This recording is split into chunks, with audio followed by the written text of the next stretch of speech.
Hello everyone. Last lecture में हमने judicial machinery को डिस्कस किया था इंफॉर्मेशन टेक्नोलॉजी एक्ट के अंडर। हमने साइबर अपीलेट ट्राइब्यूनल के बारे में स्टडी किया। अभी तक हम इंफॉर्मेशन टेक्नोलॉजी एक्ट का मेजर हिस्सा कवर कर चुके हैं, लेकिन आज हम लोग पढ़ेंगे साइबर क्राइम और ऑफेंसेस के बारे में, और ये इस चैप्टर का मोस्ट इम्पॉर्टेंट पार्ट है। कॉन्ट्रावेंशन और ऑफेंसेस में डिफरेंस हम लोग डिस्कस कर चुके हैं। कॉन्ट्रावेंशन होता है एक्ट के प्रोविजंस का उल्लंघन करना, उस केस में कंपनसेशन पे करनी पड़ती है। ऑफेंस का मतलब होता है अपराध करना, इसके लिए जेल भी हो सकती है, फाइन भी पे करना पड़ सकता है। अगर आपसे क्वेश्चन में पूछा जाता है उल्लंघनों के बारे में, कॉन्ट्रावेंशन के बारे में, तो आप सेक्शन 43 को डिस्कस करोगे, और अगर आपको साइबर क्राइम या साइबर ऑफेंसेस के बारे में पूछा जाता है तो आप इस लेक्चर में जितने पॉइंट डिस्कस हो रहे हैं उसके बारे में लिखोगे। इंफॉर्मेशन टेक्नोलॉजी एक्ट में साइबर क्राइम के प्रोविजन सेक्शन 65 से स्टार्ट होते हैं। सेक्शन 65 कहता है कि अगर कोई भी पर्सन किसी दूसरे पर्सन के कंप्यूटर सोर्स कोड के साथ छेड़छाड़ करता है तो उसको हम लोग ऑफेंस मानेंगे, यानी कि अपराध मानेंगे। हमने डिस्कस कर लिया था कि कंप्यूटर सोर्स कोड एक तरह का प्रोग्रामिंग कोड रहता है। प्रोग्राम्स को बनाने के लिए जिस कोड का इस्तेमाल किया जाता है उसको हम लोग कंप्यूटर सोर्स कोड कहते हैं। लेकिन सेक्शन 65 में एक्सप्लेनेशन दी गई है कि कंप्यूटर सोर्स कोड हम लोग और किन किन चीज़ों को मान सकते हैं। इस एक्सप्लेनेशन में बताया गया है कि सेक्शन 65 के अपराध के लिए हम कंप्यूटर सोर्स कोड को किसी भी तरह के प्रोग्रामिंग कोड को मान सकते हैं। किसी भी तरह का कमांड अगर कंप्यूटर का बनाया गया है उसको भी हम कंप्यूटर सोर्स कोड बोलेंगे। किसी तरह का डिज़ाइन लेआउट बनाया गया है या प्रोग्राम एनालिसिस किए गए हैं तो उसको भी हम लोग कंप्यूटर सोर्स कोड मानेंगे सेक्शन 65 के लिए। अगर कोई भी पर्सन एक कंप्यूटर प्रोग्राम या कंप्यूटर कोड बना रहा है तो उसने वो खुद की काबिलियत से कोड बनाया है, वो उस पर्सन की इंटेलेक्चुअल प्रॉपर्टी है, इसलिए किसी और को हम वो प्रॉपर्टी इस्तेमाल करने नहीं दे सकते। अगर उसने खुद की मेहनत से, खुद की काबिलियत से कुछ कोड बनाया है तो उसका गलत फ़ायदा दूसरे लोगों को नहीं होना चाहिए, इसीलिए सेक्शन 65 लाया गया है। इसमें सबसे इम्पॉर्टेंट पॉइंट है कि जो भी व्यक्ति कोड के साथ छेड़छाड़ कर रहा है वो नोइंगली या जानबूझकर वो कर रहा है, उसको पता है कि ये कंप्यूटर सोर्स कोड किसी और पर्सन का है और उसको वो एडिट नहीं करना चाहिए, डिस्ट्रॉय या टैम्पर नहीं करना चाहिए, उसके बावजूद वो ये काम करता है, उस केस में हम लोग इसको ऑफेंस मानेंगे। अगर वो नोइंगली या इंटेंशनली ऐसा नहीं करता है तो फिर ये सेक्शन 43 में चला जाएगा, एक कॉन्ट्रावेंशन माना जाएगा। अगर कोई भी पर्सन सेक्शन 65 के अंडर अपराध करता है, यानी किसी दूसरे व्यक्ति के कंप्यूटर सोर्स कोड के साथ छेड़छाड़ करता है, तो उसको कुछ पेनल्टी भुगतनी पड़ेगी। सेक्शन 65 में दिया गया है कि अगर कोई भी व्यक्ति इस अपराध का दोषी पाया जाता है, गिल्टी पाया जाता है, तो उसको मैक्सिमम 3 साल तक की सज़ा हो सकती है, या फिर उसको 2 लाख रुपए तक का फाइन हो सकता है, या दोनों हो सकते हैं। सेक्शन 66 सेक्शन 43 से रिलेटेड है। सेक्शन 43 में हमने पढ़ा था कि अगर कोई भी व्यक्ति कंप्यूटर ओनर के परमिशन के बिना उसका कंप्यूटर यूज़ करता है, उसका डेटा कॉपी करता है, डिलीट करता है या चोरी करता है, उसकी कंप्यूटर में वायरस अगर वो डाल देता है, किसी भी तरह का डैमेज अगर वो करता है किसी दूसरे के कंप्यूटर को, तो उसको हम लोग कॉन्ट्रावेंशन मानते थे और उस पर्सन को कुछ कंपनसेशन पे करना पड़ता था। अब याद करो, सेक्शन 43 में हम इरादा नहीं देखते थे। उस व्यक्ति ने भले ही जानबूझकर कंप्यूटर खराब किया है या फिर उसने गलती से किया है, उसको कंपनसेशन दोनों केस में देनी पड़ती थी। सेक्शन 43 की लिस्ट को हम लोग कॉन्ट्रावेंशन मानते थे। सेक्शन 66 क्या कहता है कि अगर सेक्शन 43 में दिया गया कोई भी कॉन्ट्रावेंशन धोखाधड़ी के इरादे से किया जाता है या बेईमानी के इरादे से किया जाता है तो उसको हम लोग ऑफेंस मानेंगे। इसको ध्यान से समझो। सेक्शन 43 में हमने कहा कि उल्लंघन हुआ है और कंपनसेशन देना है। सेक्शन 66 में वो सारे काम अपराध माने जाएंगे अगर वो धोखाधड़ी के इरादे से किया गया है या फिर बेईमानी के इरादे से किया गया है। लेक्चर नंबर 6 में हमने एक एग्जाम्पल लिया था कि अगर एबीसी लिमिटेड का एक फाइनेंस डिपार्टमेंट है जिसमें एक अनऑथराइज्ड एम्प्लॉई आके ABC लिमिटेड का फाइनेंशियल डेटा डिलीट कर देता है। अब इस केस में इस अनऑथराइज्ड एम्प्लॉय का इंटेंशन बहुत ज़रूरी हो जाएगा। अगर ये एम्प्लॉय साबित कर दे कि उसने फ्रॉड के इरादे से ये डेटा डिलीट नहीं किया है, तो उसको सिर्फ कंपनसेशन पे करना पड़ेगा सेक्शन 43 में। लेकिन अगर ये साबित हो जाता है कि इस एम्प्लॉय ने धोखाधड़ी के इरादे से ये डेटा डिलीट किया है, तो उस केस में इसको सज़ा भी हो सकती है। सेक्शन 66 में इसको अपराध माना जाएगा। अगर कोई व्यक्ति सेक्शन 66 के अपराध का दोषी पाया जाता है, गिल्टी पाया जाता है, तो उसको 3 साल तक की सज़ा हो सकती है, या फिर उसको 5 लाख रुपए तक का फाइन लग सकता है, या दोनों भी हो सकते हैं। सेक्शन 66A बात करता है ऑफेंसिव मैसेजेस की। इसमें लिखा गया है कि अगर कोई भी पर्सन इलेक्ट्रॉनिक डिवाइस का इस्तेमाल करके कोई भी ऐसा मैसेज भेजता है जो कि ऑफेंसिव है या थ्रेटनिंग है, किसी को धमकी अगर वो दे रहा है, तो उसको हम लोग ऑफेंस मानेंगे।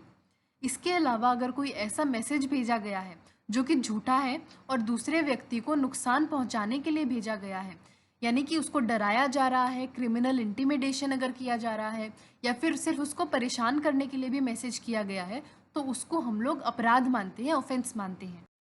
इसके अलावा अगर किसी भी व्यक्ति को परेशान करने के लिए कोई ईमेल भेजा गया है, या फिर ईमेल का इस्तेमाल इस तरह से किया गया है कि रिसिपिएंट को ये पता ना चले कि ये ईमेल कहाँ से आया है, उसके ओरिजिन के रिगार्डिंग गुमराह अगर उस पर्सन को किया जा रहा है, तो उसे भी हम लोग ऑफेंस मानेंगे। और अगर कोई भी व्यक्ति सेक्शन 66A के ऑफेंस के लिए गिल्टी पाया जाता है, दोषी पाया जाता है, तो उसके लिए 3 साल तक की सज़ा का प्रावधान है। सेक्शन 66B बात करता है किसी भी कंप्यूटर रिसोर्स की चोरी के बारे में। ये सेक्शन कहता है कि अगर किसी भी पर्सन के पास एक कंप्यूटर हार्डवेयर है या सॉफ्टवेयर है या किसी भी तरह का डेटा उसके पास है, तो वो उसका प्रॉपर्टी ओनर है और उसको उस प्रॉपर्टी के ऊपर कुछ हक मिलेंगे, कुछ राइट्स मिलेंगे। इसीलिए कोई भी पर्सन किसी भी ओनर की प्रॉपर्टी को चोरी नहीं कर सकता है। एक एग्जांपल लेते हैं। एक व्यक्ति है पर्सन ए, जिसके पास एक लैपटॉप है। पर्सन बी ए के लैपटॉप को चुरा लेता है और वो उसको बेच देता है सी को।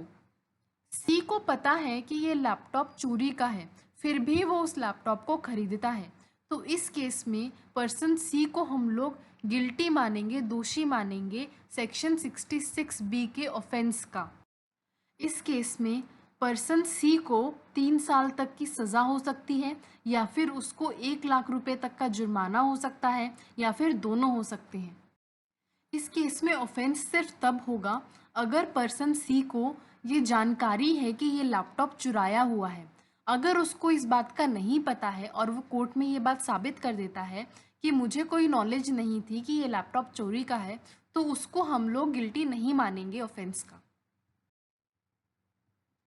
सेक्शन 66C बात करता है आइडेंटिटी थेफ्ट की, यानी किसी की पहचान की चोरी करना। ये सेक्शन कहता है कि अगर कोई भी व्यक्ति फ्रॉड के इरादे से या बेईमानी के इरादे से किसी दूसरे पर्सन का इलेक्ट्रॉनिक सिग्नेचर इस्तेमाल करता है या पासवर्ड इस्तेमाल करता है या इसी तरह का कोई भी अलग आइडेंटिटी फीचर किसी और व्यक्ति का इस्तेमाल करता है, तो हम उसको ऑफेंस मानते हैं, अपराध मानते हैं। इसको एक एग्जाम्पल से समझते हैं। मान लो एक पर्सन है ए और एक पर्सन है बी। बी को ए के सोशल मीडिया अकाउंट का पासवर्ड पता चल जाता है और बी उसके अकाउंट में लॉगिन करता है और उसका अकाउंट इस्तेमाल करता है। यहाँ बी आइडेंटिटी थेफ्ट कर रहा है। ए का सोशल मीडिया अकाउंट उसकी आइडेंटिटी है। अगर कोई भी व्यक्ति सोशल मीडिया पर ए का मैसेज पढ़ेगा तो वो अज्यूम करेगा कि वो ए ने ही भेजा है, इसलिए वो ए की आइडेंटिटी हो जाती है। अगर बी उसके अकाउंट का इस्तेमाल करेगा तो हम बोलेंगे कि बी ने ए की आइडेंटिटी को चुराया है, उसकी पहचान की चोरी करी है। इस सेक्शन के ऑफेंस का सबसे इम्पॉर्टेंट पॉइंट ये है कि बी ने जो आइडेंटिटी थेफ्ट करी है उसका इरादा फ्रॉड्यूलेंट होना चाहिए। वो फ्रॉड के इरादे से या फिर बेईमानी के इरादे से ए के अकाउंट को इस्तेमाल करता है, तभी उसको सेक्शन 66C में सज़ा हो सकती है। एक और बात नोट कर लो, इस सेक्शन के लिए आइडेंटिटी थेफ्ट का मतलब हो सकता है किसी भी पर्सन का किसी भी तरह का पासवर्ड चुराना, किसी भी दूसरे पर्सन का इलेक्ट्रॉनिक सिग्नेचर का इस्तेमाल करना, यहाँ तक कि किसी भी दूसरे पर्सन के डेबिट कार्ड या क्रेडिट कार्ड की इंफॉर्मेशन चुरा के उसको इस्तेमाल करना, ये सारे पॉइंट्स आइडेंटिटी थेफ्ट में आते हैं, पहचान की चोरी में आते हैं। अगर कोई भी व्यक्ति इस सेक्शन के अंडर गिल्टी पाया जाता है, दोषी पाया जाता है, तो उसको 3 साल तक की सज़ा हो सकती है, या फिर उसको 1 लाख रुपए तक का फाइन हो सकता है, या दोनों का कॉम्बिनेशन की सज़ा भी उसको दी जा सकती है। सेक्शन 66D भी लास्ट सेक्शन से ही रिलेटेड है। ये सेक्शन कहता है कि अगर कोई भी व्यक्ति इम्पर्सनेशन के थ्रू किसी के साथ धोखाधड़ी करता है तो हम उसको ऑफेंस मानेंगे। इम्पर्सनेशन का मतलब होता है किसी भी दूसरे इंसान की आइडेंटिटी का इस्तेमाल करना धोखाधड़ी के इंटेंशन के साथ। इसमें एक एग्जांपल लेते हैं। मान लो एक पर्सन है ए और एक पर्सन है बी। बी ने ए के नाम से एक सोशल मीडिया अकाउंट बनाया। उसके बाद बी क्या करता है, इस अकाउंट का इस्तेमाल करके दूसरे लोगों के साथ वो कॉन्ट्रैक्ट करता है। अब यहाँ बी उन कॉन्ट्रैक्ट को पूरा नहीं करने वाला है, वो धोखाधड़ी के इंटेंशन के साथ दूसरे लोगों के साथ कॉन्ट्रैक्ट कर रहा है। और जो लोग ये कॉन्ट्रैक्ट कर रहे हैं उनको लगेगा कि वो ए के साथ कॉन्ट्रैक्ट कर रहे हैं, क्योंकि नाम आ रहा है ए का। यहाँ पर बी फ्रॉड का दोषी है और वो ए की आइडेंटिटी का इस्तेमाल करके दूसरों के साथ फ्रॉड कर रहा है। इस केस में सज़ा हो सकती है 3 साल तक की बी को, या फिर उसको फाइन देना पड़ सकता है 1 लाख रुपए तक का, या फिर दोनों। सेक्शन 66E हर इंसान की बॉडी प्राइवेसी को प्रोटेक्ट करता है।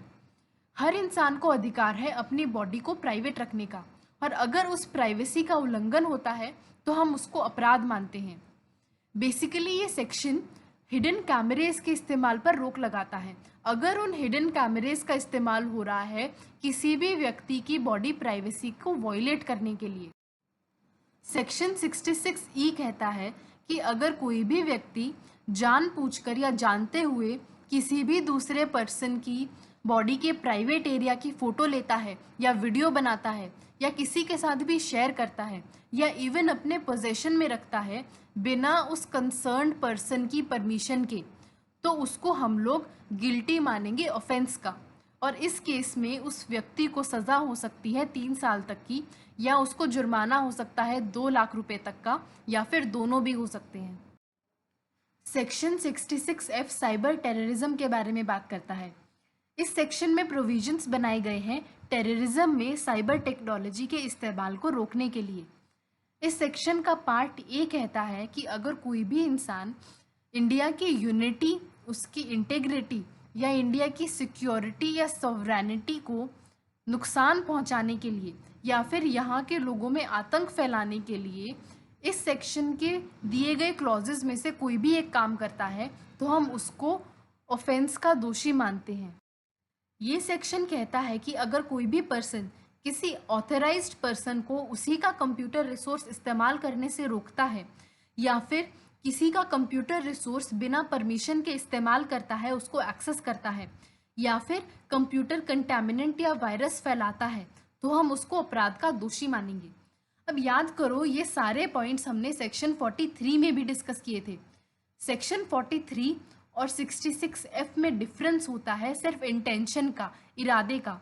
अगर इन तीनों में से कोई भी काम किया गया है टेररिज्म फैलाने के इरादे से, तो हम उसको सेक्शन 66F में कंसिडर करेंगे।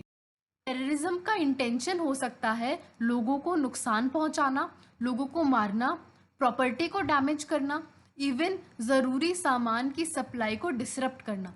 इन सबको हम लोग टेररिज्म मानते हैं। अगर कोई भी पर्सन सेक्शन 66F में अपराध का दोषी पाया जाता है तो उसके लिए लाइफ इम्प्रिजनमेंट का प्रोविज़न है, उसको ज़िंदगी भर जेल हो सकती है। सेक्शन 66F का पार्ट बी साइबर टेररिज्म को आगे डिस्कस करता है। इंडिया अपने सिक्योरिटी रीजंस की वजह से कुछ इन्फॉर्मेशन को रिस्ट्रिक्ट करके रखता है पब्लिक से, उसको सीक्रेट रखता है। अगर कोई भी पर्सन ये जानते हुए कि ये रिस्ट्रिक्टेड इन्फॉर्मेशन है उसको एक्सेस करने की कोशिश करता है, या ऐसे कंप्यूटर रिसोर्स को एक्सेस करने की कोशिश करता है जिसमें ये इन्फॉर्मेशन या डेटा स्टोर किया हुआ है, तो हम उसको साइबर टेररिज्म ही मानेंगे। इसके अलावा अगर ये पाया जाता है कि ये गिल्टी पर्सन इस इंफॉर्मेशन का इस्तेमाल इंडिया के नेशनल इंटरेस्ट के खिलाफ कर सकता है या फिर इस इंफॉर्मेशन का इस्तेमाल करके इंडिया की सोवरेनिटी और इंटीग्रिटी को इंजर कर सकता है, उसको नुकसान पहुंचा सकता है, तो हम लोग उस केस में भी सेक्शन 66F के अंडर सज़ा उसको दे सकते हैं और सज़ा हो सकती है लाइफ इम्प्रिजनमेंट की सेक्शन 66F के अंडर।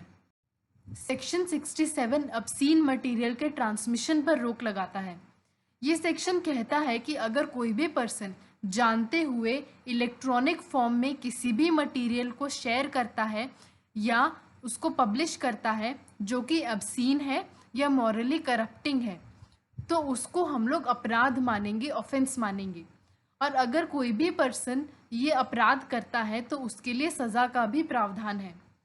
अगर कोई भी पर्सन पहली बार सेक्शन 67 के अंडर गिल्टी पाया जाता है तो उसको 3 साल तक की सज़ा हो सकती है या उसको 5 लाख रुपए तक का फाइन हो सकता है या दोनों हो सकते हैं।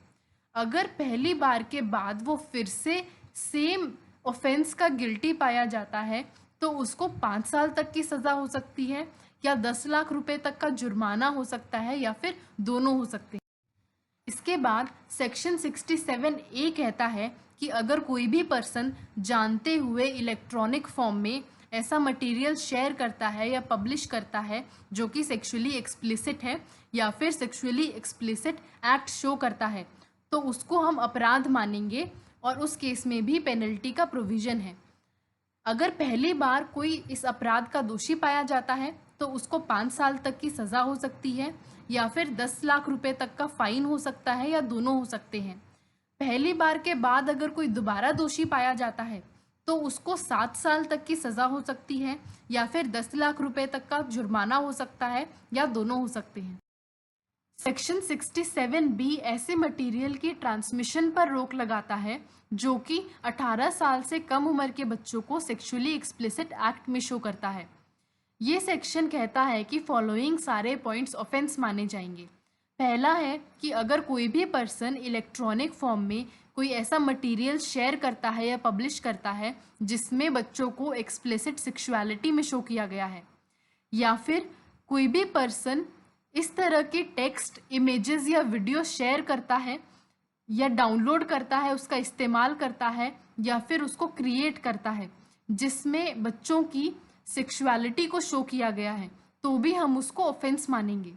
इसके अलावा अगर कोई भी व्यक्ति बच्चों को ऑनलाइन सेक्सुअल रिलेशनशिप रखने के लिए एनकरेज करता है, उनको बढ़ावा देता है, तो भी उसको हम ऑफेंस मानेंगे। इसके अलावा किसी भी तरह से बच्चों को ऑनलाइन अब्यूज़ किया जा रहा है तो भी उसको ऑफेंस माना जाएगा सेक्शन 67B के अंडर।